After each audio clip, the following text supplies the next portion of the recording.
Hello बच्चा लोग, welcome to inspire academy. मेरा नाम है अनुष्का बैस और लास्ट में हमने हिंदी मीडियम वाले बच्चों ने क्या देखा था, कोशिका झिल्ली के बारे में, प्लाज्मा मेम्ब्रेन। ठीक है, मैंने आपको बहुत ही अच्छे से इसका स्ट्रक्चर बताया था।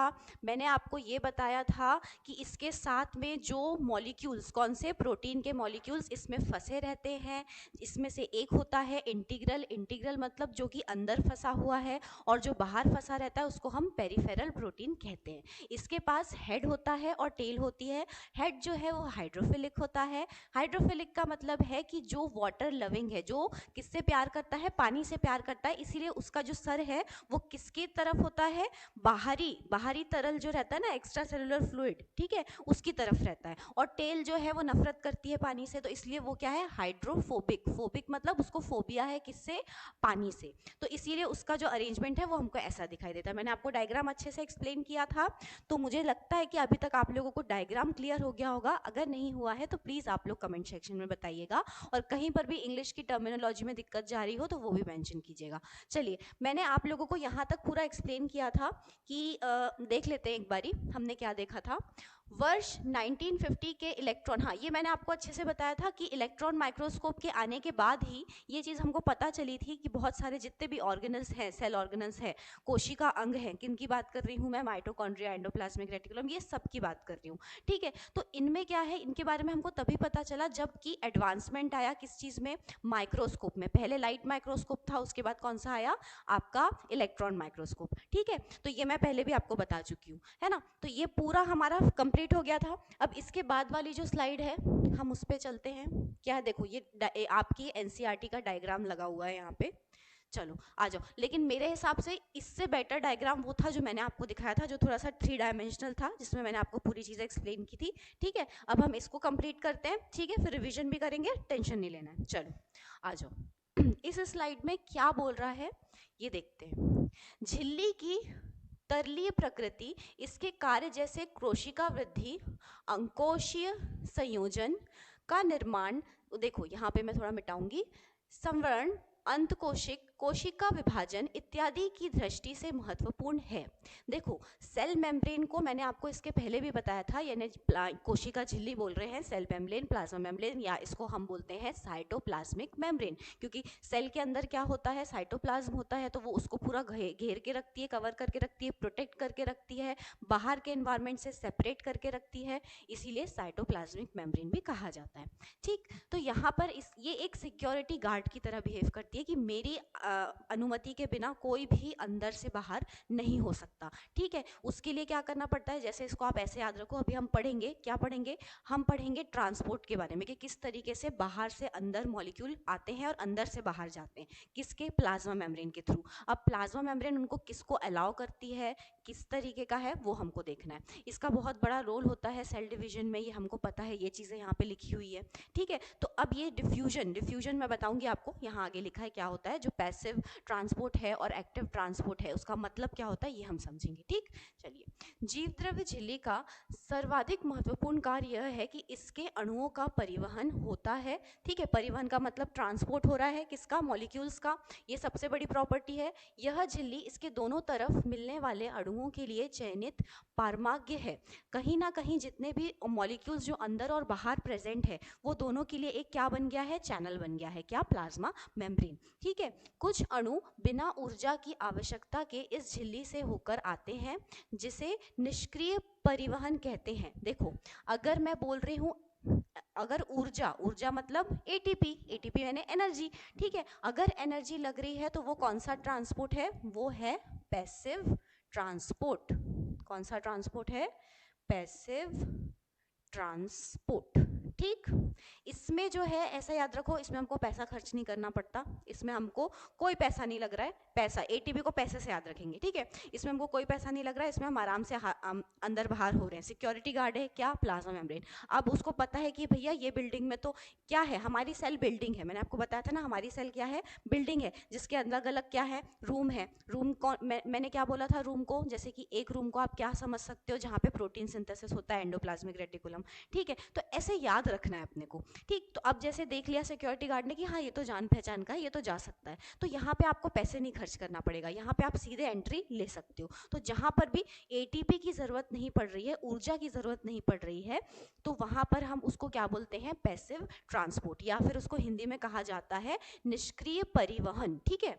उदासीन विलय सांद्रता, सांद्रता, हाँ, सांद्रता का मतलब होता है कॉन्सेंट्रेशन, ठीक है। कॉन्सेंट्रेशन यानी अमाउंट ऑफ द सब्सटेंस, कितना मात्रा है उसमें, किसमें, सॉल्यूशन में या किसी भी चीज़ में अगर हम बात करें कि साइटोप्लाज्म में इतने मात्रा में एंजाइम प्रेजेंट हैं, तो उसको हम सांद्रता बोलते हैं, कॉन्सेंट्रेशन बोलते हैं, ठीक है, ठीक है। इसके अनुसार जैसे उच्च सांद्रता से निम्न सांद्रता की ओर विसरण द्वारा इस झिल्ली से होकर जाते हैं, जल भी इस झिल्ली से उच्च सांद्रता से निम्न सांद्रता की ओर गति करता है। विसरण द्वारा जल के प्रवाह को परासरण कहते हैं। अब परासरण का मतलब क्या होता है, डिफ्यूजन। देखो यहाँ पे वाटर का एग्जाम्पल दिया हुआ है, ठीक है, वाटर का एग्जाम्पल है डिफ्यूजन। डिफ्यूजन का मतलब क्या होता है कि क्या बोल रहा है, उच्च सांद्रता यानी कि हाई कॉन्सेंट्रेशन से लो कॉन्सेंट्रेशन की तरफ किसका परिवहन हो रहा है, किसका ट्रांसपोर्ट हो रहा है,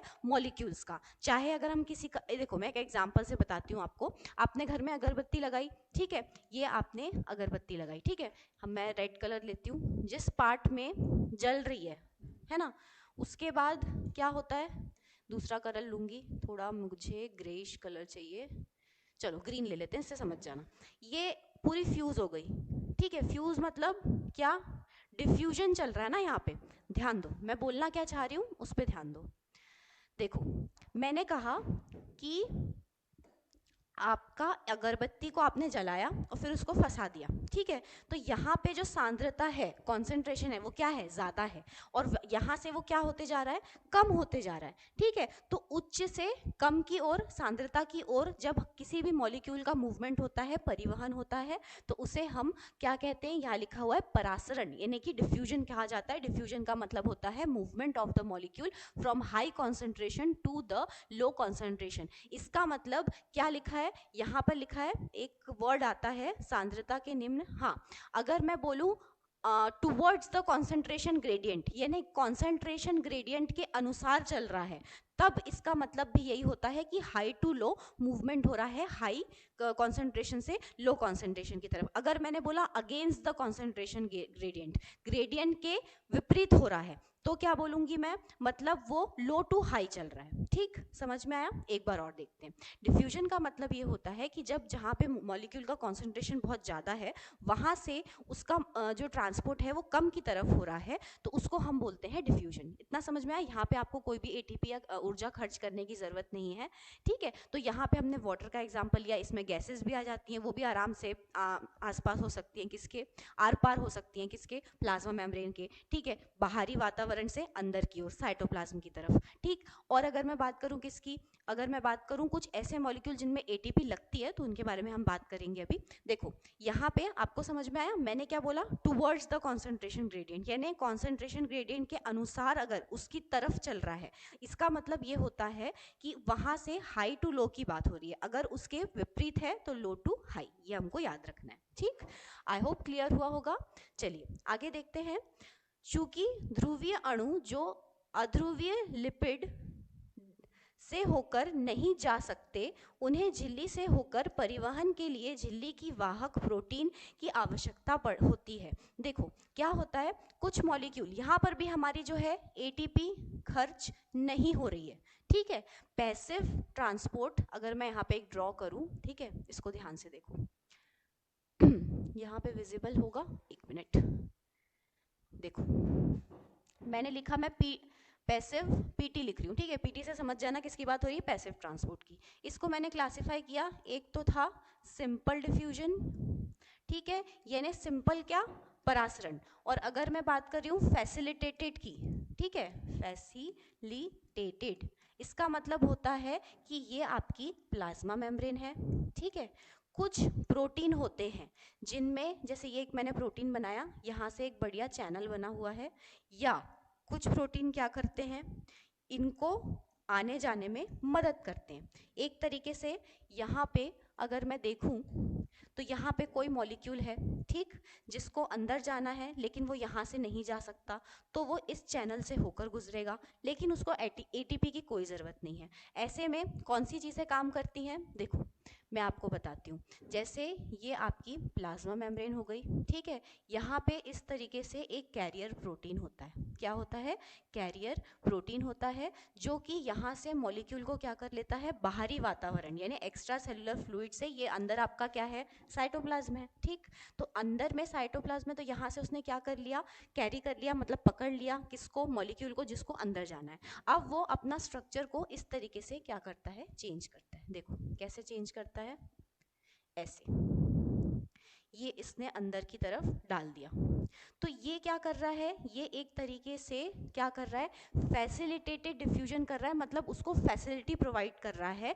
किसके रूप में हमको फैसिलिटी मिल रही है, प्रोटीन के रूप में। प्रोटीन मदद कर रहा है किसको, जो मॉलिक्यूल नहीं जा पा रहे प्लाज्मा मेम्ब्रेन के उस तरफ, यानी कि साइटोप्लाज्म की तरफ, या फिर अंदर से भी बाहर नहीं जा पा रहे, तब भी ये प्रोटीन काम करता है। तो इसको हम बोलते हैं फैसिलिटेटेड डिफ्यूजन, जिसमें किसी भी तरह की एनर्जी का कोई भी यूज नहीं होता। क्या देखा हमने, डिफ्यूजन देखा, जिसमें उच्च सांद्रता से लेकर आपकी जो कम सांद्रता है उसकी ओर किसका मतलब ट्रांसपोर्ट हो रहा है, मॉलिक्यूल्स का, ठीक, ये मैंने बताया है ना। दूसरा मैंने आपको ये बताया कि कॉन्सेंट्रेशन ग्रेडियंट के टूवर्ड्स है, मतलब हाई टू लो, सेम, ठीक, और अगर अगेंस्ट है तो इसका मतलब लो टू हाई। अब मैंने बताया इसके दो टाइप हैं, सिंपल में आपको एनर्जी नहीं लगेगी, फैसिलिटेटेड मतलब पैसिव ट्रांसपोर्ट की बात अगर चल रही है, पीटी की बात अगर चल रही है, तो एनर्जी नहीं लगेगी, ठीक है। फैसिलिटेटेड में सिर्फ इतना हो रहा है कि प्रोटीन मदद कर रहे हैं आपको, ठीक। अब आगे बढ़ते हैं, ठीक, आपको आई होप ये क्लियर हुआ होगा। चलो क्या बोल रहा है, हाँ, यहाँ से हम कहाँ पे थे, उच्च सांद्रता की ओर। इस प्रकार के परिवहन हेतु ऊर्जा आधारित प्रक्रिया होती है। देखो कुछ ऐसे होते हैं जिसको हम क्या बोलते हैं, एक्टिव ट्रांसपोर्ट। ये यहाँ से पूरा कंप्लीट करूंगी मैं। कुछ आयन या अणुओं का झिल्ली से होकर परिवहन उनकी सांद्रता प्रवणता के विपरीत, जैसे निम्न से उच्च सांद्रता की ओर होता है, ठीक है। इस प्रकार के परिवहन हेतु ऊर्जा आधारित प्रक्रिया होती है, जिसमें एटीपी का उपयोग होता है। मैंने अभी आपको बताया था कि जिसमें आपको एटीपी खर्च करनी पड़े, वो दूसरा ट्रांसपोर्ट है, और उसको हम बोलते हैं एक्टिव ट्रांसपोर्ट, ठीक है। इसमें आपको एटीपी खर्च करनी पड़ेगी, इसमें आपको जो है वो पैसा खर्च करना पड़ेगा, किसमें, आपके एक्टिव ट्रांसपोर्ट में। एक्टिव ट्रांसपोर्ट में मैं आपको अच्छे से एक्सप्लेन करके बताऊंगी कैसे इसको याद रखना है, ठीक है। इसमें एटीपी आपको यूज करनी पड़ेगी, ठीक। अब यहाँ पे क्या लिखा है, जिसमें एटीपी का उपयोग होता हो, ठीक, जिसे सक्रिय परिवहन का मतलब क्या, एक्टिव ट्रांसपोर्ट कहते हैं। यह एक पंप के रूप में कार्य करता है, जैसे सोडियम पोटेशियम, हाँ पंप, देखो सोडियम पोटेशियम पंप ऐसा है कि मैं आपको एक डायग्राम के थ्रू बताती हूँ, ठीक। जैसे आयंस होते हैं, आयंस यानी एक तो पॉजिटिव आयन और एक नेगेटिव आयन। अगर मैं बात कर रही हूँ किसकी, एक सेल की बात कर रही हूँ मैं, ठीक। ये आपका साइटोप्लाज्म है, ये आपका बाहरी क्या है, एक्स्ट्रा सेलुलर फ्लूइड है।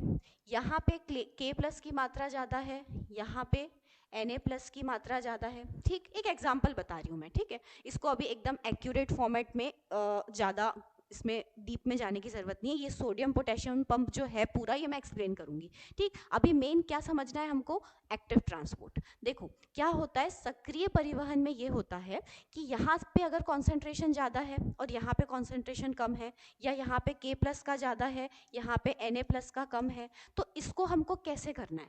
तो यहाँ पर होता ये है कि इनको यहाँ से जाने के लिए प्लाज्मा मेम्ब्रेन अलाउ नहीं कर रही है। सिक्योरिटी गार्ड है क्या, प्लाज्मा मेम्ब्रेन, उसने रोक दी, भाई तुम नहीं जा सकते, नहीं जा सकते तुम यहाँ रहते नहीं हो, तुम बिल्डिंग में नहीं रहते, हम तुमको जाने नहीं देंगे। तो अब वो क्या करेगा, वो जुगाड़ जमाएगा, किसी भी तरह उसको जाना है, उसको काम करना है, क्योंकि उसको पैसे कमाना है, ठीक है। अब वो क्या करेगा, वो उसको पढ़ना है, जैसे एक बिल्डिंग में क्लासेस चल रही हैं, अब कुछ बच्चे अफोर्ड नहीं कर पाते, तो वो क्या करते हैं, वो खिड़की से झांक के देख के फिर नोट्स बना रहे हैं। इस तरीके से आपको मेमोराइज करना है, ठीक है। तो वो क्या कर रहा है, वो पाइप से चढ़ के जा रहा है। तो हमारे लिए पाइप क्या है, अब हम उसको ऐसे देखेंगे, देखो ये आपकी प्लाज्मा मेम्ब्रेन हो गई, है ना।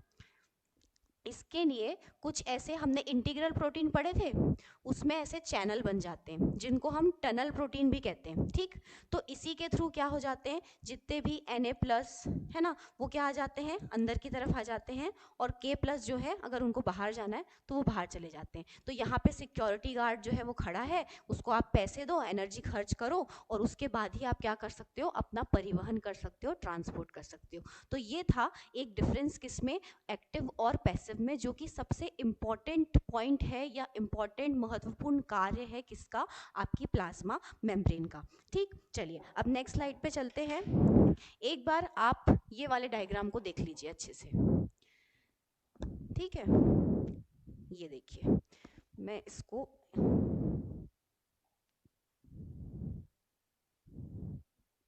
हाँ देखिए, ये डायग्राम आपका एनसीईआरटी का है।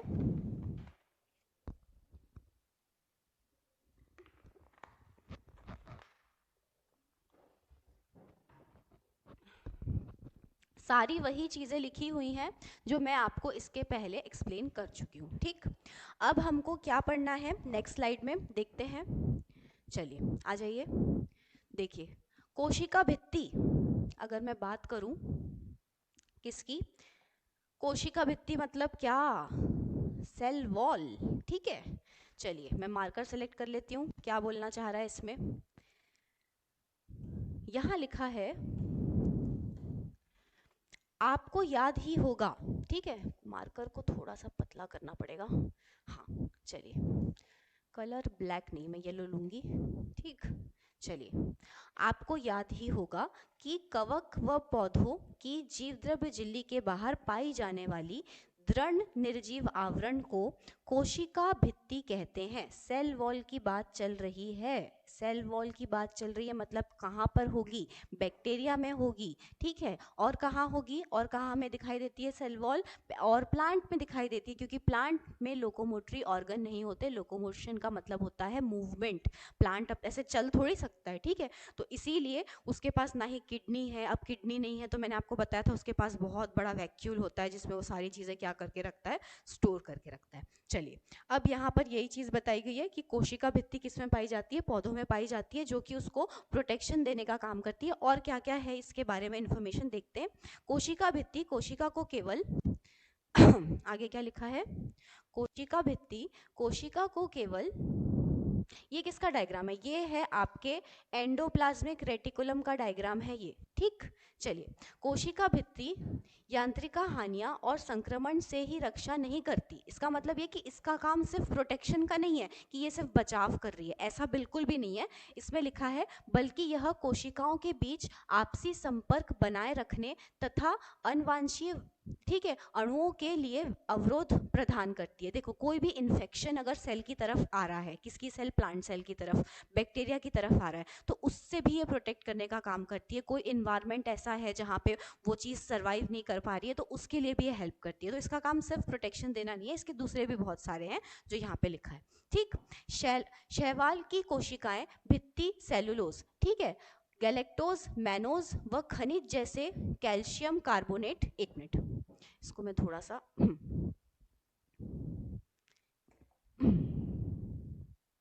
हाँ अब क्लियर है। देखो गैलेक्टोज, मैनोज, खनिज, देखो क्या बोल रहा है, इसकी कोशिका, किसकी, शैवाल की कोशिका किस किस से बनी होती है, हमको सिर्फ क्या बताना है, किससे बनी होती है, ये चीज़ यहाँ पे मेंशन की गई है तो हमको ये याद रखना है, ठीक है। किससे बनी होती है, मैंने आपको बताया था प्लांट सेल जो होती है वो सेलुलोज से बनी होती है। यहाँ शैलाव की बात हो रही है तो वो गैलेक्टोज, मैनोज, गैलेक्टोज और मैनोज क्या है, ये कार्बोहाइड्रेट है, ठीक है, जो हमारी बॉडी को क्या देते हैं, एनर्जी देते हैं, ठीक। खनिज, खनिज में क्या है, कैल्शियम कार्बोनेट की बनी होती है, इतना हमको याद करना है, किसमें, शैवाल में, ठीक है। जबकि दूसरे पौधों में यह cellulose, hemicellulose, protein, pectin, pectin व प्रोटीन की बनी होती है, ठीक है। दूसरे पौधों में protein, pectin, cellulose, hemicellulose, ठीक है। इस तरीके से आपको याद रखना है, ठीक। अब नवपादक कोशिकाओं की कोशिका भित्ति में स्थित प्राथमिक भित्ति में वृद्धि की क्षमता होती है जो कोशिका की परिपक्वता के साथ घटती जाती है व इसके साथ कोशिका के भीतर की तरफ वृत्तीय भित्ति का निर्माण होता है। देखो जैसे जैसे सेल की उम्र होगी, हमारी उम्र होती है वैसे ही सेल की भी होगी, तो क्या होता है सेल वॉल जो है वो डिसअपियर यानी दिखती नहीं है। दिखती का मतलब एक तरीके से आप इसको ऐसे याद रखो सिंपल भाषा में कि वो मतलब उसकी डेथ हो जाती है, ठीक है, धीरे धीरे वो क्या हो जाती है, गायब होने लगती है। तो गायब अगर हो रही है या वो पूरी तरीके से डेड होते जा रही है तो उसकी जगह एक नई सेल वॉल ले लेती है, ठीक है, एक नई कोशिका भित्ति ले लेती है, ठीक है। तो ये पूरी प्रोसेस चलती रहती है। देखो हर चीज़ का एक लाइफ स्पैन होता है, लाइफ स्पैन का मतलब होता है हर चीज़ का एक जीवन काल है ना, कि हमको इतने समय तक तो सेल का भी है, ठीक है, वैसे ही किसका, सेल वॉल का भी है, ठीक।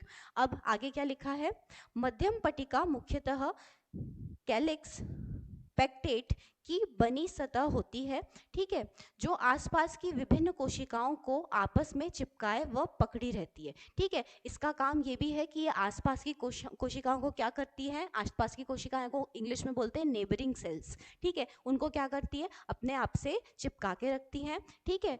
कोशिका भित्ति एवं मध्य पट्टिका में जीवद्रव्य तंतु प्लाज्मोडेस्माटा, ठीक है, आड़े तिरछे रूप में स्थित होते हैं, ठीक है। मध्य पट्टिका, ये देखो मध्य पट्टिका में जीवद्रव्य तंतु, क्या किसकी बात हो रही है, प्लाज्मोडेस्माटा की, आड़े तिरछे रूप में स्थित होते हैं, ठीक है, जो आसपास की कोशिका द्रव्य को जोड़े रखते हैं। इनका काम भी क्या है, इनका काम भी यही है कि ये जो है नेबरिंग सेल्स को क्या करते हैं, जोड़े रखते हैं, ताकि कोई भी चीज़ हमको ट्रांसपोर्ट करना है, किसी भी चीज़ की ज़रूरत है तो ये चीज़ हमारी आसानी से हो सके, ठीक है। तो ये आपका क्या था, ये था आपका कोशिका भित्ति सेल वॉल। हमने क्या पढ़ा सेल वॉल में, सेल वॉल जो है ना सिर्फ प्रोटेक्शन देने का काम करती है, इसके दूसरे भी बहुत सारे फंक्शन है, क्या कि बहुत सारे इन्फेक्शन बाहर घूम रहे हैं उससे सेल को बचाना, बहुत सारी चीज़ों से प्रोटेक्ट तो करती है, लेकिन ऐसे इन्वायरमेंट में जब हम चले जाते हैं तो वो अपने आप को इस तरीके से ढाल लेती है कि आपका जो भी ऑर्गेनिज्म है, वो बैक्टीरिया है या प्लांट सेल है,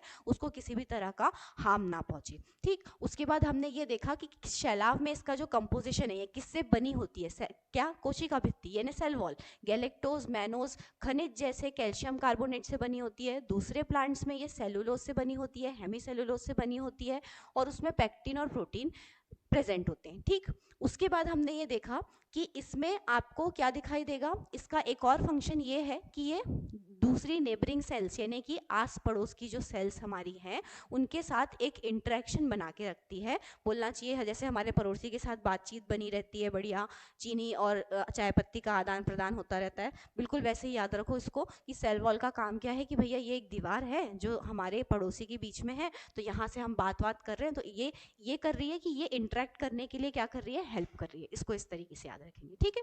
चलिए आई होप सेल आपको क्लियर होगा, अभी हम एंडोप्लाज्मिक रेटिकुलम पे आएंगे। चलिए आ गया क्या, एंडोप्लाज्मिक रेटिकुलम। पहले तो मैं इसका डायग्राम पहले बताती हूँ, फिर उसके बाद मैं इसके बारे में बताऊंगी। देखो आपको बहुत अच्छे से ध्यान दीजिएगा। देखो क्या है, ये वाला जो पार्ट है ना, ये इसको मैं रेड कलर से लेती हूँ, है ना, ये वाला जो आपको पूरा पार्ट दिख रहा है ये क्या है, न्यूक्लियोप्लाज्म, क्या है, न्यूक्लियोप्लाज्म, ठीक है। डायग्राम आप एक बार अच्छे से देख लीजिए, तब तक मैं पानी पी लेती हूँ।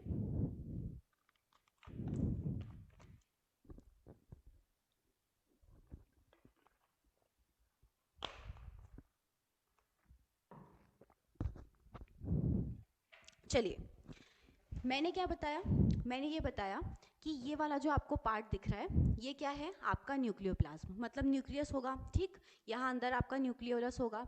ये जो है ये आपकी प्लाज्मा मेम्ब्रेन है जो आगे जाके फोल्ड होते जा रही है, इस तरीके से फोल्ड होते जा रही है, मुड़ते जा रही है, और आपकी न्यूक्लियर मेम्ब्रेन यानी आपकी न्यूक्लियर यानी केंद्रक के बाहरी जो झिल्ली होती है वही पूरी फोल्ड होके किसका फॉर्मेशन करती है, किसको बनाती है, एंडोप्लाज्मिक रेटिकुलम को, ठीक है। एंडोप्लाज्मिक रेटिकुलम जो है, अगर मैं इसको अच्छे से समझाऊं तो मैंने बताया था एंडोप्लाज्मिक रेटिकुलम एक पेरेंट है जिसके दो बच्चे हैं, स्मूथ और रफ, ठीक है। स्मूथ एंडोप्लाज्मिक रेटिकुलम में आपको मैं बताऊंगी उसमें लिपिड का सिंथेसिस होता है, ठीक है। लिपिड मतलब क्या, फैट प्लस ग्लिसरॉल, ठीक है। तो अगर मैं स्मूथ बोल रही हूँ इसका मतलब क्या है, चिकना, वहाँ पे कोई भी राइबोसोम प्रेजेंट नहीं है। रफ मतलब उसके चेहरे पे उसका दो बच्चे हैं, किसके, एंडोप्लाज्मिक रेटिकुलम के, एक की स्किन स्मूथ है, एक की स्किन रफ है। तो जिसकी स्किन रफ है उसकी सरफेस पे आपको क्या दिखाई देंगे, पिंपल्स दिखाई देंगे। तो पिंपल्स क्या है, राइबोसोम्स हैं। जो ग्रेन्यूल स्ट्रक्चर आपको दिखाई देता है छोटे छोटे, ये दिख रहे हैं ना आपको, ठीक है, ये क्या है, ये राइबोसोम है। तो ये वाला पार्ट आपका क्या हो गया, ये हो गया आपका रफ एंडोप्लाज्मिक रेटिकुलम। और ये जो दिख रहा है ये लिखा हुआ है चिकना, तो यहाँ पे है स्मूथ एंडोप्लाज्मिक रेटिकुलम। तो ये था क्या, आपका एंडोप्लाज्मिक रेटिकुलम का पूरा स्ट्रक्चर। ठीक, चलिए अब आगे बढ़ते हैं, क्या लिखा है आपकी एनसीईआरटी में वो पढ़ लेते हैं।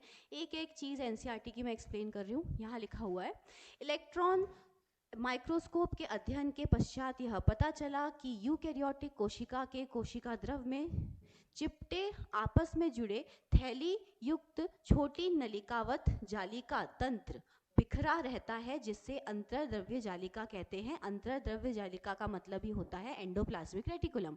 जब इलेक्ट्रॉन माइक्रोस्कोप आया तब हमको ये पता चला कि न्यूक्लियर मेम्ब्रेन जो है, जो मैंने अभी आपको बताया कि जो आपकी झिल्ली है जो किसके बाहर होती है, आपके केंद्रक के बाहर होती है, उसके फैलाव से आपको एक जाल सा बना हुआ दिखाई देता है। उसी को हम क्या कहते हैं, उसी स्ट्रक्चर को, उस संरचना को हम क्या कहते हैं, एंडोप्लाज्मिक रेटिकुलम। ठीक, चलिए आगे क्या लिखा है, प्राय राइबोसोम अंतर्द्रव्य जालिका के बाहरी सतह पर चिपके रहते हैं। देखो जहां पर चिपके हुए हैं वो रफ हो गया, नहीं है तो स्मूथ हो गया। ठीक है, कुछ सरफेस पे चिपके रहते हैं। जिस अंतर्द्रव्य जालिका के सतह पर यह राइबोसोम मिलते हैं उसे खुरदुरी अंतर्द्रव्य जालिका कहते हैं, यानी कि रफ एंडोप्लाज्मिक रेटिकुलम। ठीक है, राइबोसोम की अनुपस्थिति पर अंतर्द्रव्य जालिका अगर प्रेजेंट नहीं है, अनुपस्थिति की बात हो रही है ना, अगर प्रेजेंट नहीं है, चिकनी लगती है, यहाँ लिखा हुआ है चिकनी लगती है, अतः इसे, एक मिनट, अतः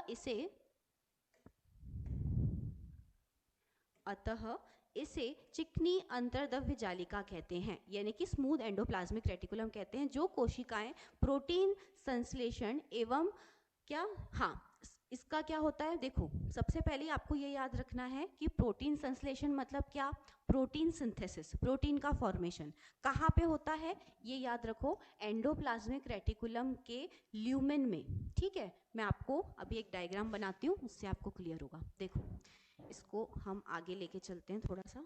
ठीक है, पहले इसको कंप्लीट कर लेते हैं। क्या लिखा है, जो कोशिका किसमें होती है,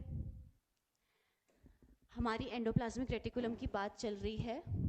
ठीक है, हमारी एंडोप्लाज्मिक रेटिकुलम की बात चल रही है, जिसमें हम ये देख रहे हैं कि हमको इसमें इसकी प्रॉपर्टी क्या क्या है, इसमें क्या होता है, इसमें जो संरचनाएं हैं उनका काम क्या है। ठीक, देखो यहाँ पर लिखा है प्रोटीन संश्लेषण का मतलब होता है प्रोटीन सिंथेसिस। ठीक है, में सक्रिय भाग लेती हैं, उनमें खुरदुरी अंतर्द्रव्य जालिका बहुतायत से मिलती है। ठीक है, ये काफी फैली हुई तथा केंद्रक के बाहर झिल्ली झिल्ली का तक फैली होती है। देखो क्या होता है, अगर मैं बात करूं तो ये बहुत ही मतलब पूरे साइटोप्लाज्म में बहुत दूर तक के फैली दिखाई देती है। क्या, जो रफ एंडोप्लाज्मिक रेटिकुलम की बात करें ना, उसकी बात करें, जो पूरी किसकी झिल्ली है, न्यूक्लियर मेम्ब्रेन है। न्यूक्लियर मेम्ब्रेन मतलब क्या, जो केंद्रक के बाहर आपकी झिल्ली प्रेजेंट है। ठीक है, तो वहां पर वो जब पूरी बाहर बहुत ही दूर तक आपको फैली हुई दिखाई देती है, तो वो है रफ एंडोप्लाज्मिक रेटिकुलम, जो क्या काम कर रही है, प्रोटीन सिंथेसिस का। ठीक है, यहाँ पे क्या लिखा है, चिकनी अंतर्द्रव्य जालिका प्राणियों में लिपिड संश्लेषण, मैंने बताया था लिपिड सिंथेसिस किसका काम है, स्मूथ एंडोप्लाज्मिक रेटिकुलम का, के मुख्य स्थल होते हैं। यहाँ पर होता है लिपिड की भांति स्टेरॉइड हार्मोन चिकने अंतर्द्रव्य जालिका में होते हैं। कुछ स्टेरॉइड हार्मोन्स होते हैं। ठीक है, हम एंडोक्राइनोलॉजी जब पढ़ेंगे, जब हार्मोन्स के बारे में पढ़ेंगे, तो हम ये पढ़ेंगे स्टेरॉइड्स क्या होते हैं, बताऊंगी मैं सब कुछ। अभी आप लर्न करो, अभी जो जितना बता रही हूँ उस पर फोकस करो, कंफ्यूज नहीं होना है। ठीक है, तो यहाँ पर ये बताया जा रहा है कि लिपिड सिंथेसिस कहाँ हो रहा है, स्मूथ एंडोप्लाज्मिक रेटिकुलम में। उसके बाद हमने ये देखा कि क्या, हाँ एक और चीज़ देखी कि इसमें, हाँ, स्टेरॉइड हार्मोन भी हमको कहाँ बनते हुए दिखाई दे रहे हैं, स्मूथ एंडोप्लाज्मिक रेटिकुलम में। ठीक है, इतना समझ में आया। तो यहाँ पर अभी तक के जो, अगर मैं किसकी बात करूँ, एंडोप्लाज्मिक रेटिकुलम की बात करूँ। ठीक, चलिए एक बार मैं इसको थोड़ा सा रिवाइज कराती हूँ आपको। ठीक है, आ जाइए।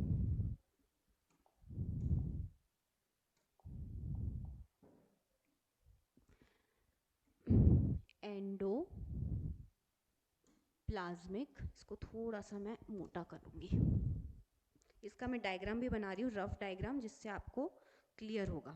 ठीक है, क्या बोल रहे हैं हम, एंडोप्लाज्मिक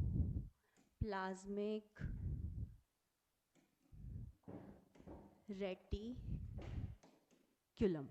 ठीक, अब इसमें दो तरह के होते हैं, कौन सा, एक हो गया स्मूथ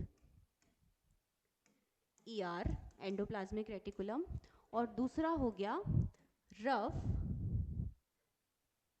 एंडोप्लाज्मिक रेटिकुलम। इसका काम क्या है, प्रोटीन सिंथेसिस। ठीक, इस तरह से चार्ट बनाएंगे तो हमको याद रहता है। प्रोटीन सिंथेसिस का मतलब प्रोटीन का संश्लेषण, यानी प्रोटीन का बनना कहाँ पे बनता है, एंडोप्लाज्मिक रेटिकुलम में। अब इसका काम क्या है, लिपिड सिंथेसिस, लिपिड सिंथेसिस। और हमने देखा स्टेरॉइड हार्मोन, स्टेरॉइड हार्मोन का जो सिंथेसिस है वो भी कहाँ पे होता है, आपका स्मूथ ER में होता है, और आपका रफ एंडोप्लाज्मिक रेटिकुलम में आपका प्रोटीन सिंथेसिस होता है। अब मैं यहाँ पे एक डायग्राम के थ्रू आपको बताती हूँ। ठीक है, देखो किसके बारे में बात कर रहे हैं, ये हमारी यूकेरियोटिक सेल हो गई, ये इसके बाहर आपकी क्या हो गई, सेल मेम्ब्रेन, प्लाज्मा मेम्ब्रेन, कुछ भी बोल सकते हैं।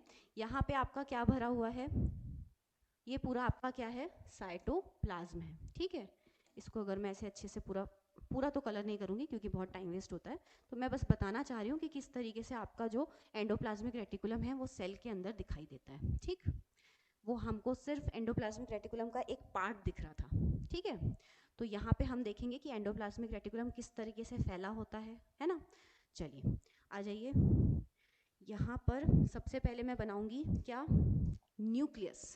ये मैंने बनाया, ठीक है, बहुत मोटा हो गया, इसको थोड़ा पतला करते हैं। ठीक है, चलो ये हो गया आपका क्या, न्यूक्लियस, ये इसकी न्यूक्लियर मेम्ब्रेन हो गई। ठीक है, अब न्यूक्लियर मेम्ब्रेन को हल्का सा यहाँ से मिटाएंगे। ठीक, तो यहाँ से क्या होगा, इस तरीके से क्या होगा, इस तरीके से एक स्ट्रक्चर बनता है।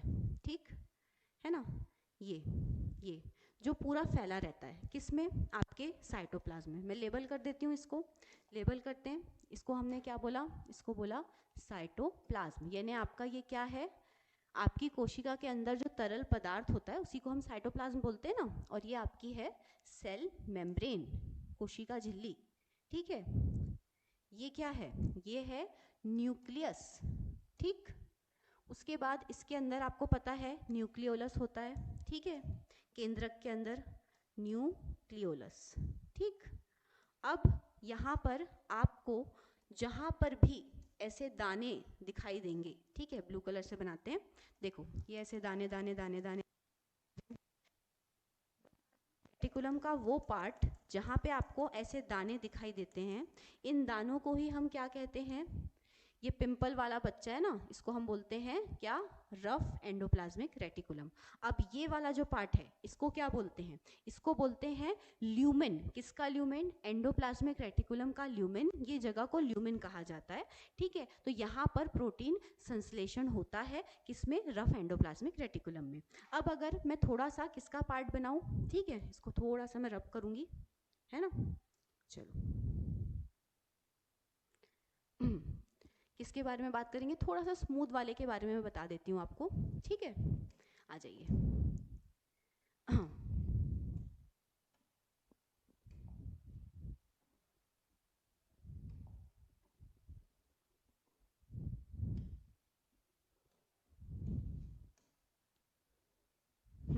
चलो यहाँ पे बताते हैं।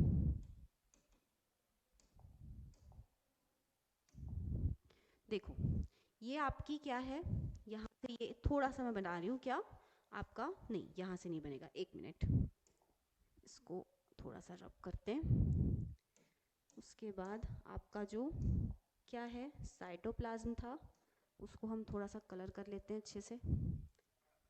ठीक, उसके बाद मैंने आपको बताया ये आपका क्या है, ये आपका न्यूक्लियस है। ठीक, यहाँ से कुछ बाहर जो निकला भी मैं थोड़ा सा बना रही हूँ, ये वाला क्या था, ये है आपका रफ वाला पार्ट। ठीक है, अब स्मूथ वाला पार्ट कुछ इस तरीके से आपको दिखाई देगा, उसका भी अच्छे से मैं स्ट्रक्चर लेके आऊंगी।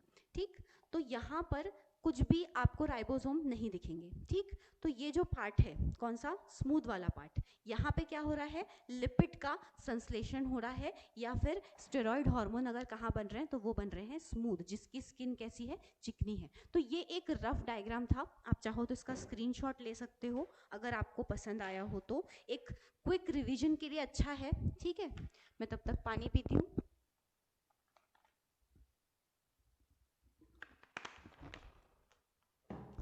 अंतर्द्रव्य जालिका के बारे में हमने पढ़ा, यानी कि एंडोप्लाज्मिक रेटिकुलम। ठीक है, तो उसमें हमने ये देखा कि हमको कुछ जाली जैसा स्ट्रक्चर जो दिखाई देता है, जो कि न्यूक्लियर मेम्ब्रेन के फोल्डिंग से बन रहा है, उसे ही हमने एंडोप्लाज्मिक रेटिकुलम का नाम दिया। दो तरह के होते हैं ये, स्मूथ और रफ। ऐसे याद रखना है कि ये क्या है, पेरेंट है एंडोप्लाज्मिक रेटिकुलम, दो बच्चे हैं, एक की स्किन स्मूथ है, एक की रफ है। जहाँ पे प्रोटीन सिंथेसिस होता है वो रफ वाला है, जहाँ लिपिड होता है वहाँ स्मूथ वाला है। ठीक, चलिए अब अपनी स्लाइड में हम वापस चलेंगे। ठीक है, आ जाइए।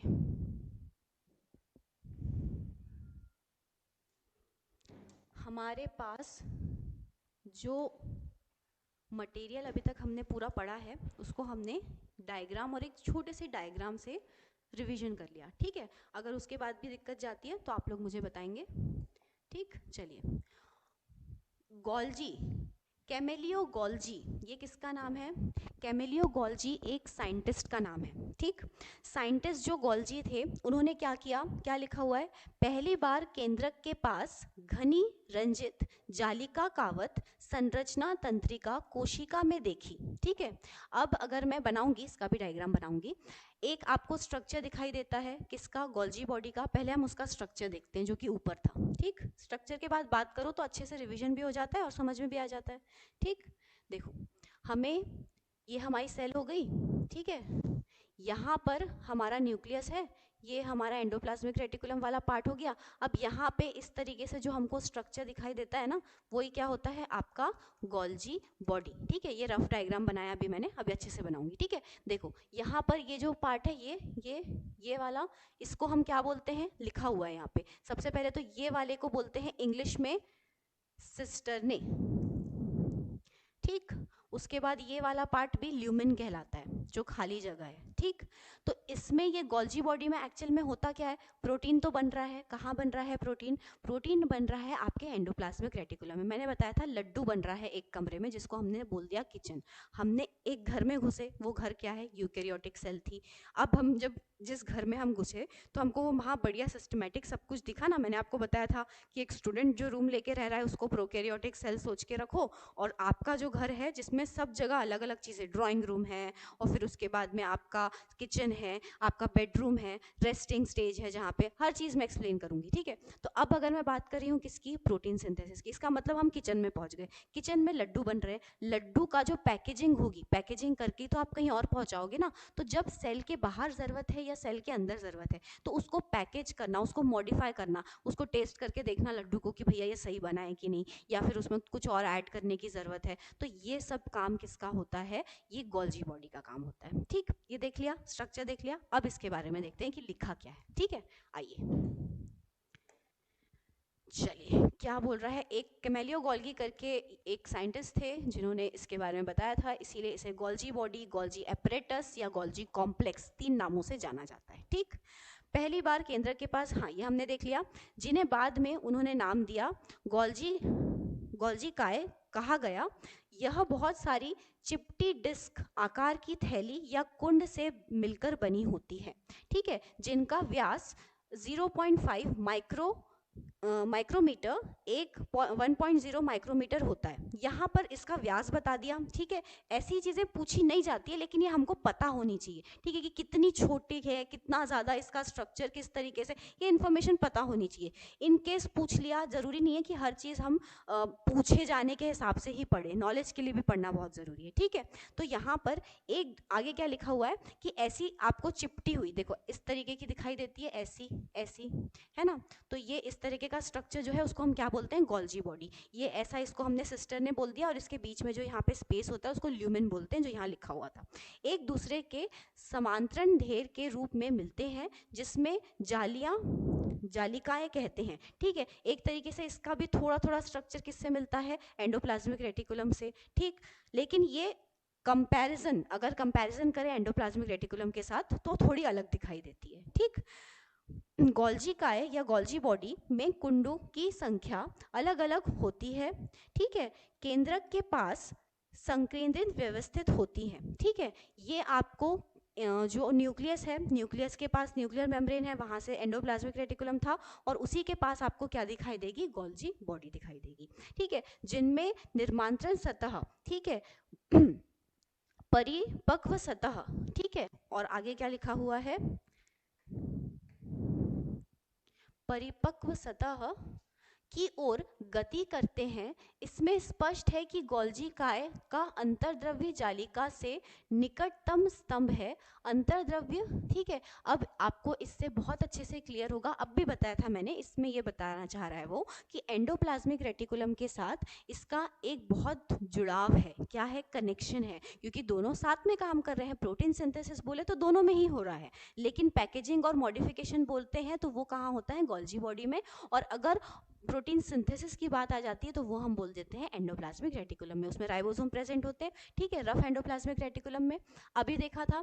ठीक है, अंतर्द्रव्य जालिका पर उपस्थित राइबोसोम द्वारा प्रोटीन संश्लेषण होता है। देखो वही चीज लिखी हुई है जो गोल्जी के सिरे से निकलने के पूर्व इसके कुंड में रूपांतरित होता है। गोल्जी ग्लाइकोप्रोटीन व ग्लाइकोलिपिड निर्माण का प्रमुख स्थल है। ठीक है, जितने भी वहां से आपको, अब मैं आपको एक डायग्राम से बताऊंगी। ठीक है, चलो आ जाओ, एक व्हाइट बोर्ड हम ले लेते हैं, इसको पूरा क्लियर करें।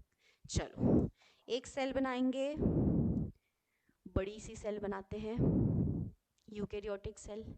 ये हो गई आपकी प्लाज्मा मेम्ब्रेन।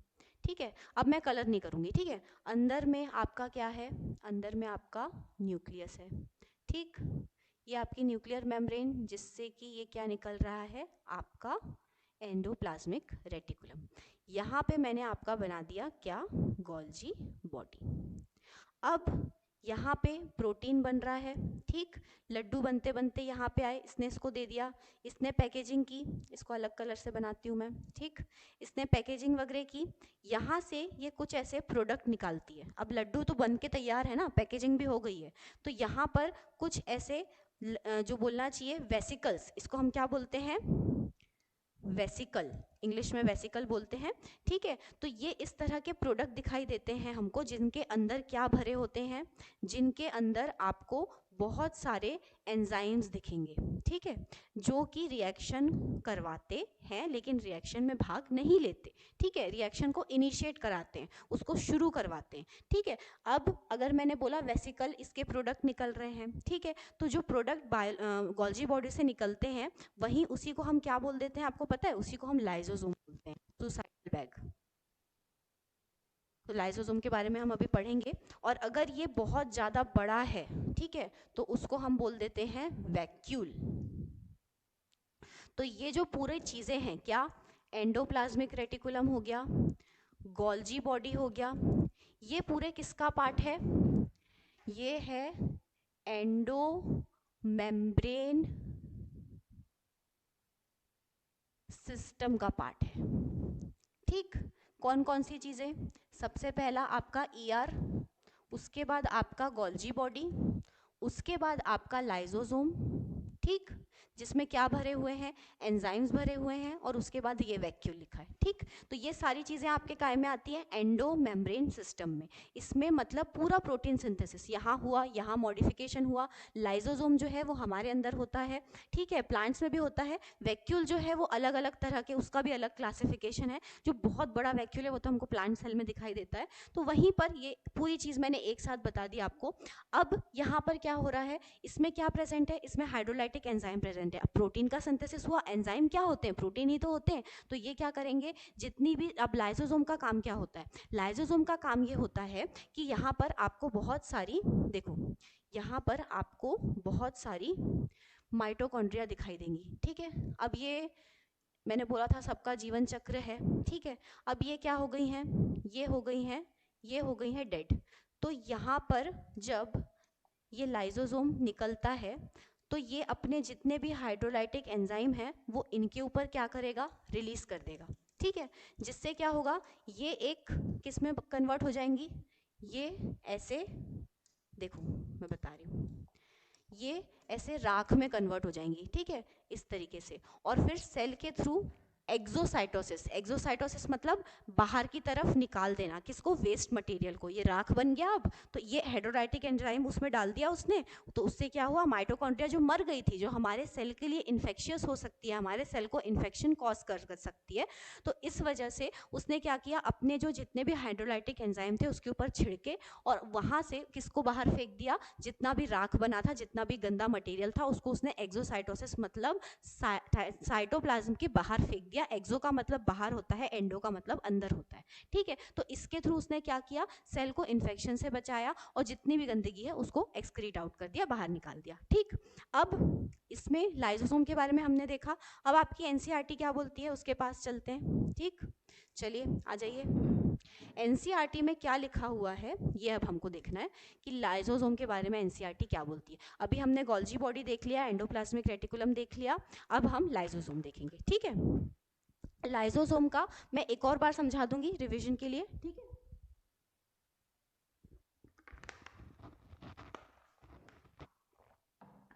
चलिए आ जाइए, लाइसोसोम देखो, इसको हिंदी में क्या बोल रहा है, इसको हिंदी में क्या बोल रहा है, लयनकाय, लयनकाय लिखा हुआ है, लाइसोसोम बोलते हैं।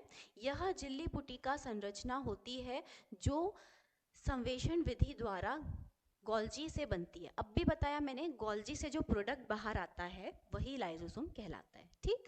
हमने देखा ये हमारी सेल थी, सेल में आपकी गोल्जी बॉडी थी, यहाँ से कुछ वेसिकल बाहर आएंगे जिनको हमने बोला लाइसोसोम। तो ये किसके प्रोडक्ट हैं, ये गोल्जी बॉडी के प्रोडक्ट हैं, ठीक है। तो उसमें क्या लिखा हुआ है, लयनकाय पुटिकाओं के सभी प्रकार की जल, हाँ एंजाइम, एंजाइम के बारे में लिखा होता है, जैसे यहाँ लिखा हाइड्रोलाइटिक, हाइड्रोलाइटिक या फिर प्रोटीएज, देखो लाइपेज, लाइपेजेस, प्रोटीएजेस, कार्बोहाइड्रेसेस, ठीक है। यहाँ पे लिखा हुआ है क्या,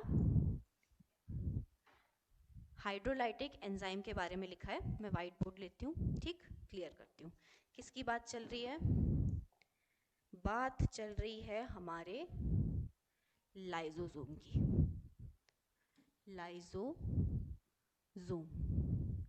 ठीक। अब इसको हम और क्या कहते हैं, इसको हम कहते हैं सुसाइडल बैग।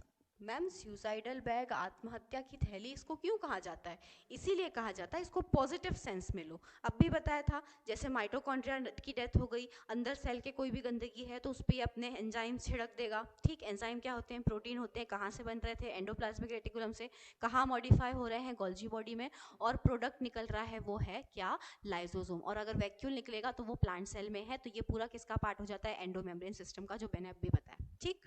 अब हम किसकी बात कर रहे हैं, सुसाइडल बैग की, लाइसोसोम की। तो यहाँ पर हाइड्रोलाइटिक एंजाइम के बारे में बताया गया है, किसके बारे में बताया गया है, हाइड्रोलाइटिक, लाइटिक का मतलब है, इसका मतलब तोड़ेगा एंजाइम, ठीक है।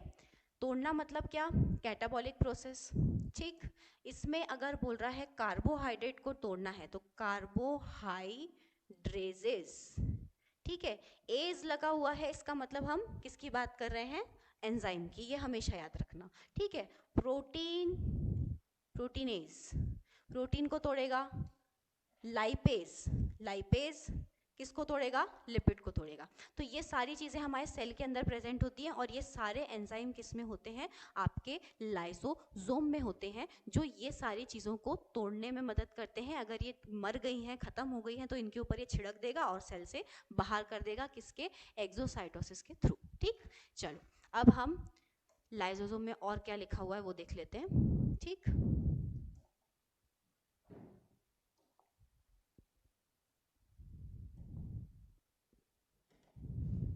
चलिए आ जाइए, ये देखो, ये वही सेम चीज लिखी है जो मैंने अभी बताई थी,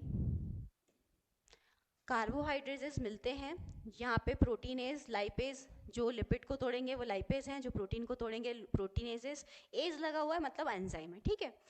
परिस्थिति में क्या है, अम्लीय परिस्थिति में सर्वाधिक सक्रिय होते हैं ये एंजाइम, कार्बोहाइड्रेट, प्रोटीन, लिपिड, निशुल्क अम्ल आदि के पाचन में सक्षम होते हैं। डाइजेशन मतलब हाइड्रोलाइटिक एंजाइम होते किसके लिए हैं, डाइजेशन के लिए। इसका मतलब वो क्या कर रहे हैं, इस सारी चीज़ों को डाइजेस्ट कर रहे हैं और सेल से बाहर निकाल रहे हैं, क्योंकि उसका वहाँ कोई काम भी नहीं है और वो इन्फेक्शन भी कॉज कर सकती है, ठीक है। चलिए ये हुआ। इसके बाद हमारा क्या है, इसके बाद हमको दिख रहा है क्या, वैक्यूल। वैक्यूल भी किसका पार्ट था आपका, एंडोमेम्ब्रेन सिस्टम का। किस में होता है, प्लांट में होता है, हम में भी होता है। देखो वैक्यूल कितने टाइप के होते हैं, कॉन्ट्रैक्टाइल वैक्यूल होता है, फिश में पाया जाता है, सैप वैक्यूल होता है, बहुत सारे होते हैं, ठीक है। तो यहाँ पर जितनी इन्फॉर्मेशन हमारी एनसीईआरटी में है और जो जो चीज़ें नीट में आ सकती हैं वो मैं आपको बताऊंगी, ठीक है। चलो, कोशिका द्रव्य में झिल्ली द्वारा घिरी जगह को रसधानी कहते हैं। इसमें पानी, रस, उत्तर पदार्थ, क्या लिखा हुआ है, उत्सर्जित पदार्थ, अन्य उत्पाद को जो कोशिका के लिए उपयोगी नहीं है भी इसमें मिलते हैं, ठीक है। रसधानी एक झिल्ली से आवात होती है जिसे टोनोप्लास्ट कहते हैं। पादप कोशिकाओं में यह कोशिका का 90% जो है स्थान घेरती है। मैंने आपको पहले ही बताया था ये चीज़ कि अगर, देखो मैं इसको पूरा डायग्राम से फिर से बताती हूँ, ठीक, क्लियर करते हैं इसको।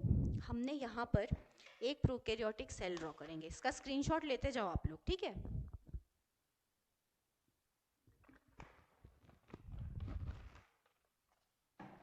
इसका जो है आपको स्क्रीनशॉट लेना है। क्या बना रही हूँ मैं बना रही हूँ एक सेल। ये मैंने एक सेल बना ली, ठीक। कौन सी सेल, प्लांट सेल, ठीक है। अब इसमें मैंने बना लिया क्या, एक न्यूक्लियर मेम्ब्रेन से निकलती हुई संरचना, जिसको हमने बोला क्या, एंडोप्लाज्मिक रेटिकुलम। ये बन गया गोल्जी बॉडी। यहाँ से अगर छोटे फॉर्मेट में है तो इसको हमने बोला लाइसोसोम। प्रोडक्ट अगर लाइसोसोम है तो ये छोटा दिखाई देगा, और ये 90% मतलब बहुत बड़ा, इसका कोई स्ट्रक्चर नहीं होता, ये इतना बड़ा दिखाई देता है, तब हम इसको बोलते हैं वैक्यूल, ठीक है। इसमें आपको एक और लेयर दिखती है जो कि होती है क्या, आपकी सेल वॉल, कोशिका भित्ति किसमें होती है, प्लांट सेल में। ये किसका स्ट्रक्चर है, प्लांट सेल का, ठीक है ना। तो अगर मैं बात कर रही हूँ किसकी, वैक्यूल की, अब मैं वैक्यूल का यहाँ पे एक ऐसा स्ट्रक्चर बना लेती हूँ, ठीक। ये वैक्यूल का स्ट्रक्चर हो गया, है ना।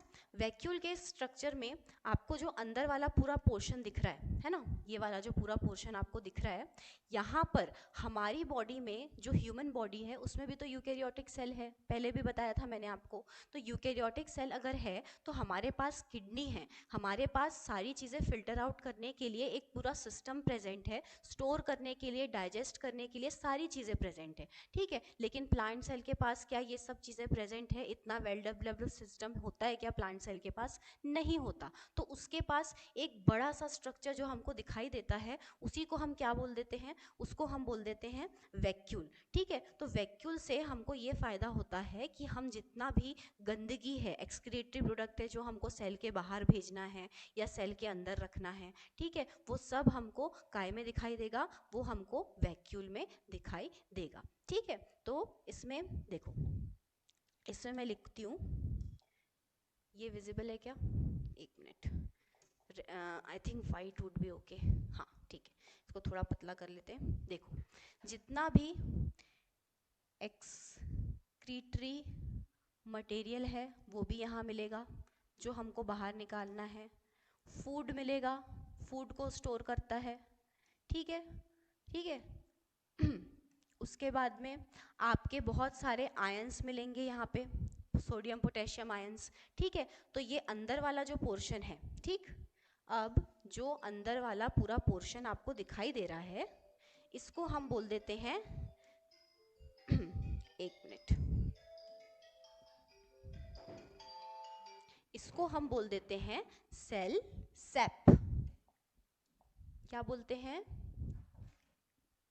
सेल, अरे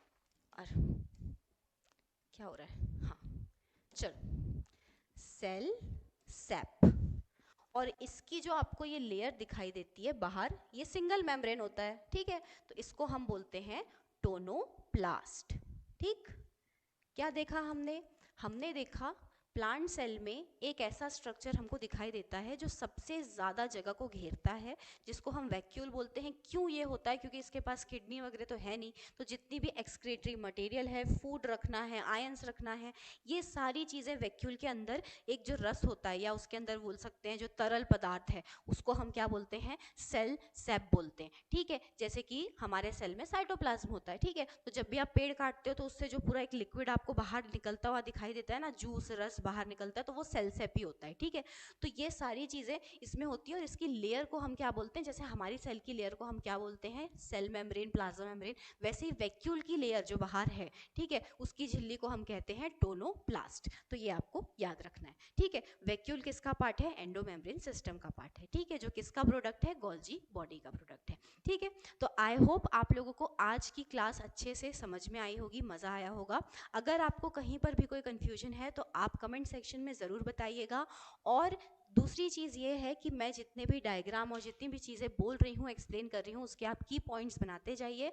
और हमेशा याद रखिए कि नोट्स बनाना बहुत ज़्यादा ज़रूरी है, ठीक है। कोई भी डाउट है तो ज़रूर पूछिएगा और देखते रहिए इंस्पायर एकेडमी। Thank you.